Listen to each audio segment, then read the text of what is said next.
runs endless myths about the creation of the state of Israel, about what Israel stands for, and being a wonderful ally of the U.S. because they share common values and so on.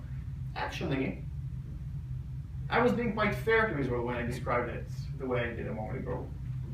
We could even talk about the rationale behind it, which would even be more sinister. But at the very least, those who created the Zionist project in Palestine, the State of Israel, they wanted to create what they call a Jewish and democratic state. It's not a logical term. You cannot have a Jewish and democratic state. Either you have democracy or you don't have democracy. Either there's equality or there isn't equality. What does it mean? I mean, it's not a logical term. I mean, I'm happy if anyone will want to explain it to me. But the only way to understand it, or the only way that those Zionists meant it and mean it to this very day, is if we control the population, if we have our kind of population, then we can claim that we're a democracy. So there is this veneer, this game that they play of democracy, this democratic game. And I like the way that the member of Knesset Ahmed Tibi puts it. He says that Israel is Jewish and democratic in the sense that it is democratic to the Jews and Jewish to the Arabs. So for me, for the privilege, it feels like I live in a democracy. And it's true. I mean, I don't have to suffer the consequences because the system is built in order to give privileges to people like myself. And we talked about that just before starting, that when you go through the airport, for example, there is a racist, they do racial profiling. I'm just giving you one example of many. They do racial profiling, which is part of the system. They admit that this is quite racist. At least they're professional about their racism. But when I go through the airport, it takes me 15 minutes to go from like the moment I enter the airport till I'm at the duty free and so on. A citizen of Israel, like myself, but not like myself, an Arab citizen of Israel, would go through hell. All sorts of questions and so on in order to board the plane eventually.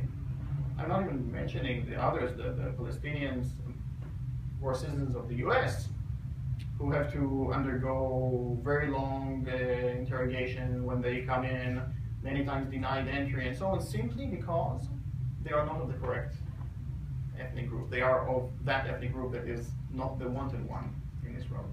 So the fact that they are American citizens doesn't matter much because this land is ours and only ours, remember that.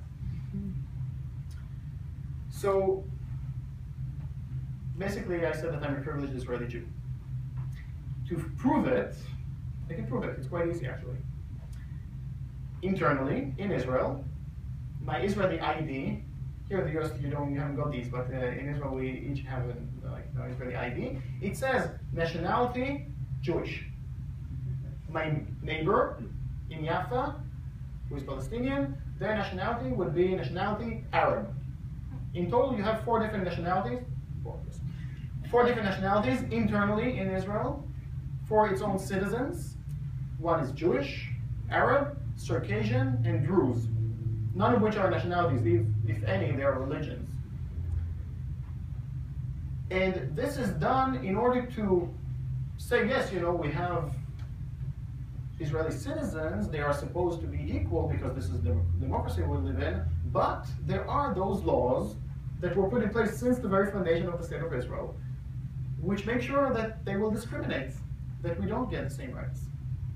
So the first few laws that were legislated are explicitly racist. They say if X is Jewish, then they have the right or they don't have the right. Meaning, for example, the law of return, the first law that was legislated. The law of return, which is somehow meant to counter the right of return of Palestinians, the law of return says that if you were born Jewish, anywhere in the world, if you were born in Fresno to Jewish parents, have nothing to do with the State of Israel, have never seen it, you have the right to immigrate there and get immediate citizenship.